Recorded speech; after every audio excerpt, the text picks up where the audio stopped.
Welcome back to a new video friends. Today I'm going to tell you about Redmi 10 phone camera setting, and today we will talk about it. So before starting video friends, I want to tell you, if you're new in my channel, so please go and subscribe my channel, click the bell icon and like my videos.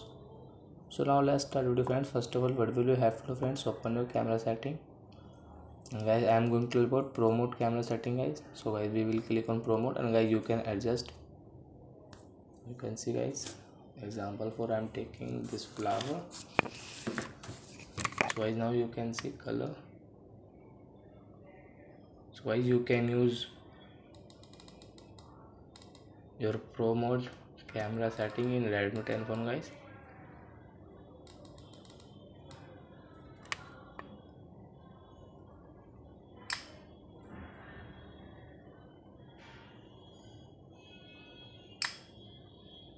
So you can see.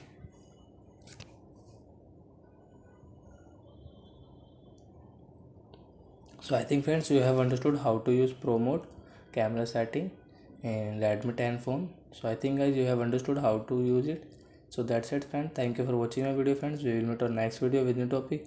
Before you guys, please go and like my video, subscribe my channel. Bye bye friends.